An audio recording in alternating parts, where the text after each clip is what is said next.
तो आज हम लोग देखते हैं फाइनल कीवर्ड के बारे में। फाइनल कीवर्ड के बारे में इस ये तीन जगह यूज होता है। पहला देख लेते हैं, एक एक करके देखेंगे, ठीक है। पहला देख लेते हैं, to make a variable constant. हम लोग क्या करते थे पहले कि लेट की इंट ए इक्वल टू 10 है, और बाद में ए इक्वल टू 20 करके अगर हम लोग प्रिंट कराते थे ए का वैल्यू, तो ऑफकोर्स आंसर हमें आता था कि 20।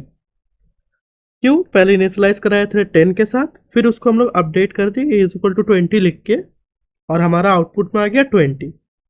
बट अगर हम लोग फाइनल कीवर्ड का यूज करें, final int a equal equal to 10, और फिर हम लोग अगर बाद में ए इक्वल टू 20 करें, ये लाइन एरर दे देगा।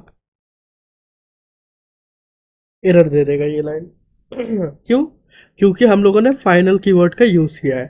तो क्या हुआ, इसने ए को कांस्टेंट बना दिया, और हम लोग बाद में उसको अपडेट नहीं कर सकते कि इक्वल टू 20 और समथिंग एल्स।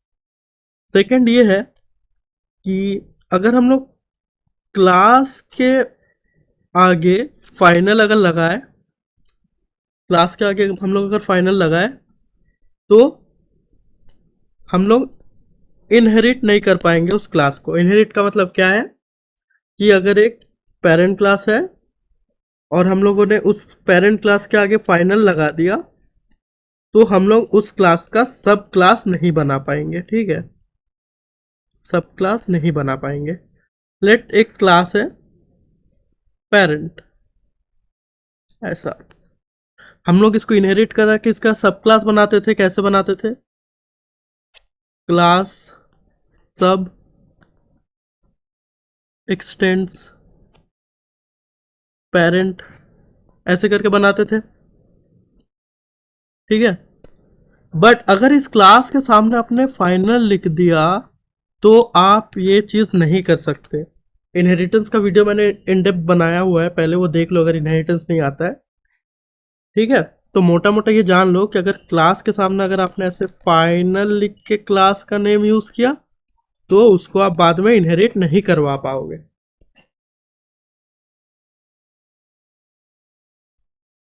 थर्ड है कि फाइनल कीवर्ड अगर आपने किसी फंक्शन के आगे लगाया, फंक्शन या मेथड कह लो जावा में, फंक्शन या मेथड के आगे लगाया, तो आप उसको ओवरराइड नहीं कर पाओगे। ओवरराइडिंग क्या होता है? ये पॉलीमॉर्फिज्म का टॉपिक है।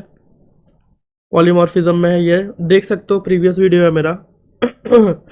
फिर भी अगर आप लोग को बताना हो, तो ओवरराइड का मतलब होता है कि एक फंक्शन ऑलरेडी डिक्लेयर्ड है, उसके नीचे यही सेम नेम से एक फंक्शन बना हुआ है, तो ये नीचे वाला फंक्शन जो सब क्लास में बना हुआ है, ये ध्यान रखना कि ये वाला फंक्शन सब क्लास में बना हुआ है और ये वाला पेरेंट क्लास में बना हुआ है। तो क्या होता है, सब क्लास वाला फंक्शन पेरेंट क्लास वाले फंक्शन को ढक देता है, इसको बोलते हैं ओवरराइडिंग बोलते हैं।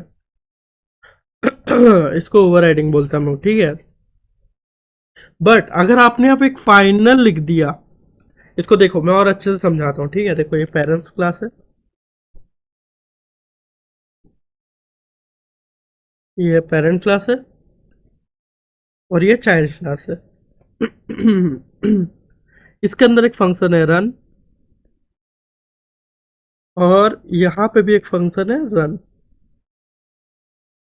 आप अगर ऐसे करके आप अपकास्टिंग करके parent C L equal to new child करके एक ऑब्जेक्ट बनाओगे और सी एल डॉट रन करोगे, तो आपका ये चलने का बजाय ये वाला रन फंक्शन चलेगा, क्योंकि ये रन फंक्शन इसको ढक देगा, ऊपर वाले फंक्शन को। इसको इन डेप्थ पढ़ाया हो पॉलीमॉर्फिज्म में, वो जाके देख लो लेक्चर, ठीक है। और इसको अपकास्टिंग बोलते हैं, याद होगा पहले बताया था मैंने, अपकास्टिंग। तो अगर आप इस रन के सामने आप फाइनल लिख देते हो, तो it's protect from overwriting. Overriding protect करता है ओवरराइडिंग से। अगर आपने फाइनल लिख दिया फिर इसको आप ओवरराइड नहीं कर पाओगे, सब क्लास में भी आप नहीं कर पाओगे ओवरराइड ऐसे। बस यही था फंक्शन के बारे में, और कुछ नहीं है ज़्यादा खास। अब नेक्स्ट हम लोग शुरू करेंगे एब्स्ट्रैक्शन और एनकैप्सुलेशन के साथ, ठीक है।